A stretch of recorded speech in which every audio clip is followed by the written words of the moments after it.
Welcome to the Executive Functioning for Parents and Kids YouTube channel. Good morning. So today I wanted to talk about spoons. So I actually don't know where this term came from. I have some guesses, but I'm not going to guess here. But if you've heard the term, I only have so many spoons, or I ran out of spoons, it just means you ran out of energy for the day. You only had so much willpower, executive functioning, etc., to get a particular set of things done. I always use this term. I love the term so much. Don't actually know where it came from. Feel like I should. But when I talk to kids about this, I actually approach it in a slightly different way, because the term spoons doesn't necessarily make a lot of sense to me, so it's probably not going to kids. However, most kids have played some video games, and in a lot of video games you have something like an energy bar or a mana bar or a health bar.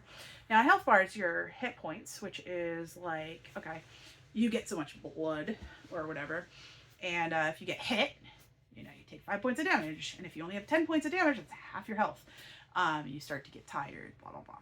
So your energy bar is somewhat similar. So you are going to complete certain tasks, and certain tasks take more energy than others. Like if you do the special move, you got to do like a flip and this and this and this. Maybe it takes 20 energy versus like just walking only takes like 1 energy. I don't know. Not all games do it the same way. But the idea is we have so much energy during the day, and this is how we've got to decide how we're going to use it, and then we have to rest to get energy back. This is a super simple and easy way to explain it to kids who know video games. If they don't know video games, maybe this won't make any sense to them. But I love talking about like this. And kids, of course, do not have as many responsibilities. I don't want to say that. They don't have quite the same type of responsibilities, and they have a much better energy level maybe than a lot of grown-ups. So I try to be cognizant of that. However, I do explain the energy bar situation to my kids like this. I have an energy bar. It is not as big as your energy bar because I'm old. I like to make jokes about being old all the time. So I have an energy bar, and I've got a lot of stuff to do, and certain things take up a lot of energy. And you impact that energy bar. So if I have to come and clean up after you, that is energy bar being taken up. If you clean up your own stuff, then I'm not using my energy there, and I have energy to do other things. So I always try to explain it to my kids, like I do have a limited amount of energy before I need rest, and that's okay. That's normal. And I try to role model that I do get rest when I need to. Sometimes I'm bad at that. But I try to explain it like this. If we are having a really hard day, if you're having a really hard day, mommy's here to help you. However, that does take some of my energy, and I may not have energy to do other things. And that's okay. But we try to budget for the energy allowance, I guess. Just like I know if I have a really big task to do that day, I know that that's going to deplete my energy bar quite a bit. If I have to drive 3 hours to take them somewhere, that's going to deplete my energy bar. If I take them somewhere, like we go to the museum or something, I'm like, guys, this is a big energy thing for me, because you guys get to sleep on the way. Maybe it's a 45-minute drive.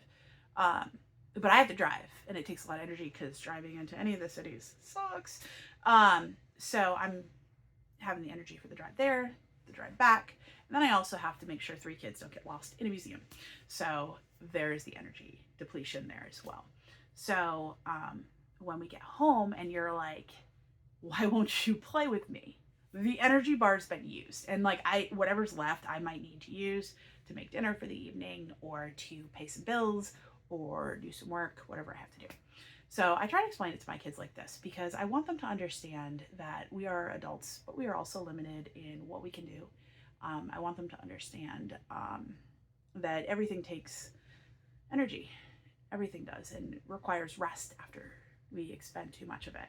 And again, you can also explain this as a spoon thing, but I don't really present it as a I am neurodivergent, therefore I have a lower energy bar, because I don't necessarily agree that that's the case.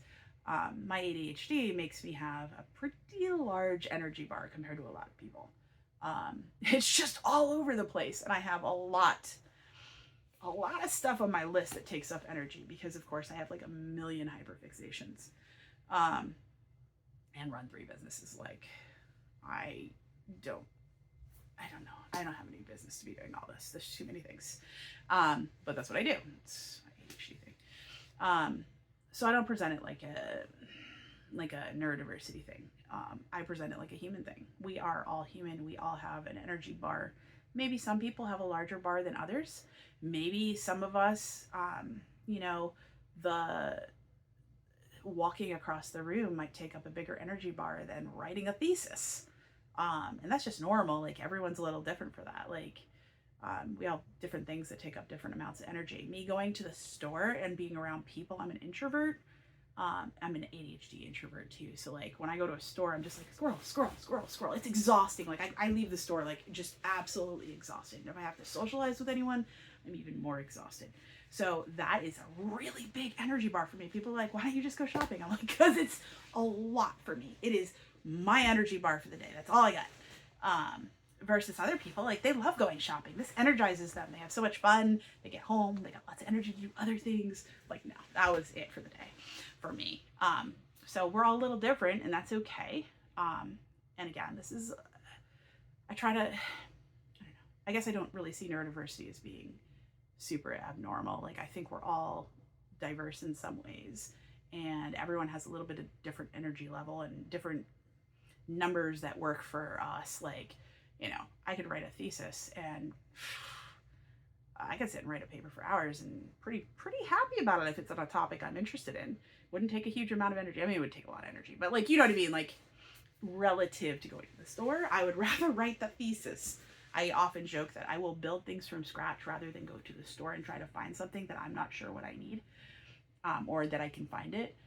I would rather build it. My husband's like, that doesn't take less time, Danielle. And I was like, no, but it takes less energy. The energy bar is much happier. I'm very happy if I can create this thing that I did from scratch for myself, and I use all these scrap pieces. I'm happy. But if I have to go to the store and I spend an hour at the store trying to find it on the shelves, can't find it, can't get an employee to help me, or if the employee does help me, they don't know what I'm talking about. And then I leave and there's nothing in my hands. Or even if there's something in my hands, but I'm just absolutely depleted, or if the thing in my hands isn't exactly what I wanted, so now I have to tweak it. No, that's horrible for me. So again, different energy bar. We're all a little different. Each person, it doesn't matter if we're neurodivergent, if we're neurotypical, it doesn't matter. We have different things that take up different amounts of energy. And I present it to my kids like that because it's easy for them to understand. And I can be calm explaining that, and it's okay. And I want to treat it like it's a normal, okay thing, and that we should talk about these things. Again, like, I'm talk too much, but yeah. So that's all I have for today. I thought that might be interesting, little tidbit. But I like it in terms of, if you're a video game person, it makes sense in terms of like substituting that for the spoons thing. So, alrighty, have a good day. Take care. Bye. Learn more about executive functioning on happyhoneysuckle.org/blog.